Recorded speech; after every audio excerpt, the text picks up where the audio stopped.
So, eto na lahat yung sineserve ng Kambal Pares. So, hindi lang siya basta paresan, ha? Bago daw nila to, T-bone steak. Yan. So, ito yung picture sa GMA7. Sa sarap, diba? Yung kanilang sizzling bulalo. Ang budbod crispy pata. Sizzling kare-kare. Yan. With bagnet. Bone marrow. May pansit. Sinigang. Ulo ng baboy na ang daming taba. Pares.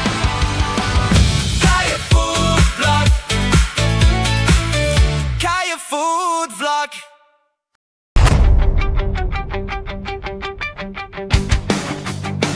Itong susunod na pupuntahan natin, hindi lang para yung mga tinitinda. So meron din silang bulalo, meron din silang silog meals. Ito yung Kambal Pares na matatagpuan dito sa may 140 Road 8, Barangay Pag-asa, Quezon City. So pasok tayo sa loob, tignan natin yung mga nagsasarapan na paninda nila.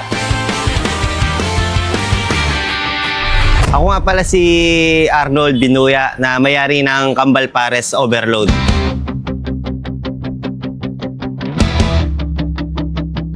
Ang pinaka-bestseller natin dito ay Kambal Pares Overload, sir. Unlimited rice with drinks na po. Isang price niya is 125. Nagsimula ako, sir, sa karinderya, sir. Ngayon, yung karinderya naman is under operation pa rin naman. Pero nakafocus ako ngayon kay Kambal Pares. Nagsimula si Kambal Pares nung nagkaanak yung asawa ko na Kambal. Doon ko pinangalan sa kanila na kaya tinawag siyang Kambal Pares Overload.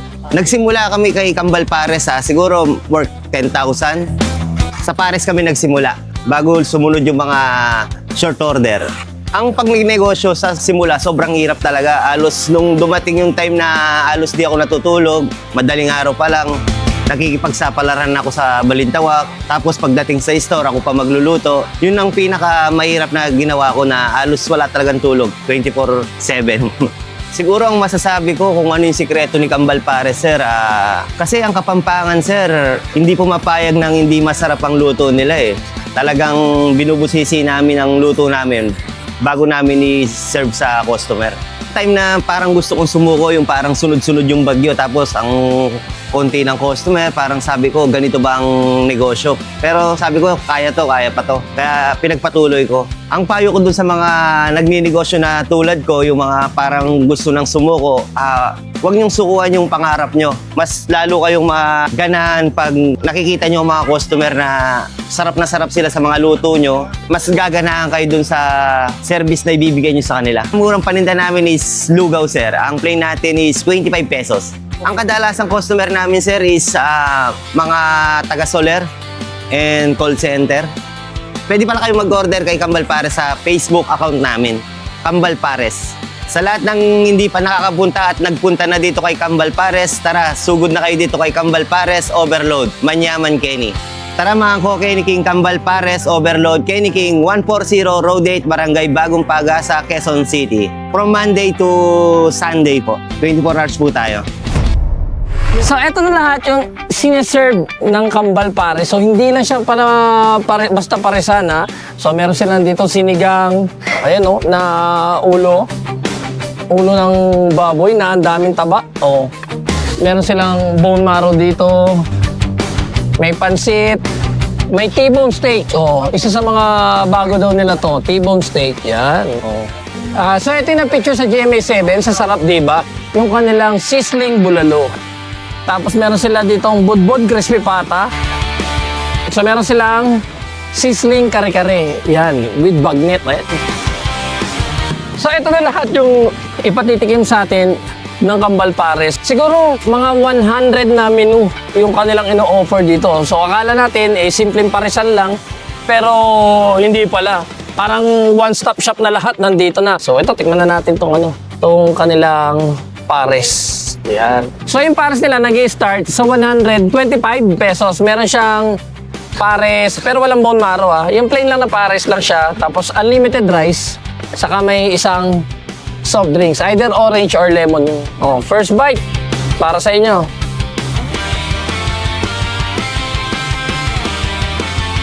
Asal-lasa mo yung beef.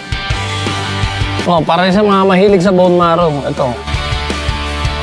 Tsak, ang lambot ng Parang jelly ace, Pag hindi nyo na ako nakita, dalaw na lang, Kaya pala, isa na lang yung ginalaw natin dahil unang-una, halos parehas lang naman to. Ang pinagkaiba lang nito, may mais, may itlog, saka may bone marrow. Kung gusto nyo yung overload, meron sila dito. Meron pa mas overload dito. Hindi pa to yung pinaka-overload nila. Baga, papunta pa lang to sa ano pa lang. Overload pa lang, meron pa silang mega overload. So next na titikman natin, itong kanilang pansit. So walang serving spoon, kasi akin lang naman to.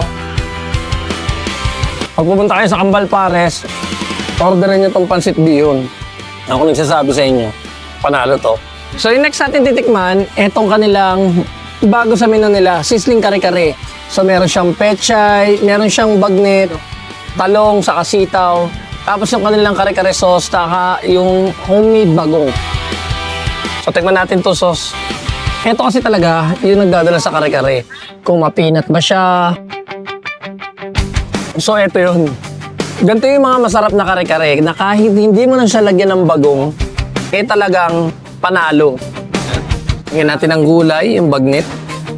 Na kahit hindi mo na siya lagyan ng bagong, talagang malasa, masarap. So isa sa mga pinagmamalaki ng Kambal Pares, itong award-winning doon sa GMA7 na sa Sarap Diba. Sizzling bulalo. Tikman natin kung bakit nanalo. Una yung kanilang mala gravy na sauce. Panalo yung gravy nila. Tikman naman natin yung kung gaano kalambot yung meat yan.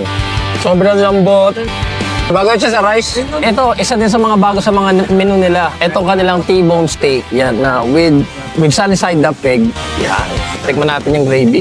Ito malambot yung meat. Oh, I think isa rin to sa mga susunod na magiging bestseller na ito. T-bone steak. So next na titikman natin, ito yung kanilang budbod crispy pata. Tingnan niyo naman kung gaano kalaki yung crispy pata. Oh. So nakita niyo yung servings niyan. Meron siyang scrambled egg, meron siyang tomato, may cucumber, may talong, may salted egg. Tapos isang malaking crispy pata. Ay, grabe. So, tikman natin. So malambot yung crispy pata, crispy yung balak. Next na titikman natin, itong kanilang sinigang na ulo ng baboy. May kasamang maraming taba. May gulay, may kamatis. Tingnan niyo naman kung gaano kalaki yan. Ay, nako. Tingnan natin sa bak, umaasim. Para masarap pag may taba. Ganito lang naman kalambot. Mga kamusta po yung pagkain dito sa Kambal Pares po? Okay naman po. Actually, madalas po kami kumakain dito before. So, sila naman po sinama ko para matry. Sir, kamusta yung Pares? Boss, kamusta yung pagkain na nila dito sa Kambal Pares? Okay, mura, tapos only rice. Palagi ba kayo makain dito, boss? First time din. Ngayon lang. Kasi nakita namin sa sa social media din. Punta kayo dito sa Kambal Pares, ako na yung sasabi sa inyo, hindi lang pares yung masarap. At lahat sa ng mga siserve nilang pagkain, sulit yung ibabayad nyo. So, isang naman masarap na kainan, yung ating pinuntahan dito sa lugar ng Quezon City. So, palagi niyong tatandaan, palagi kayo mag-iingat dahil love kayo ng Daddy Ray nyo.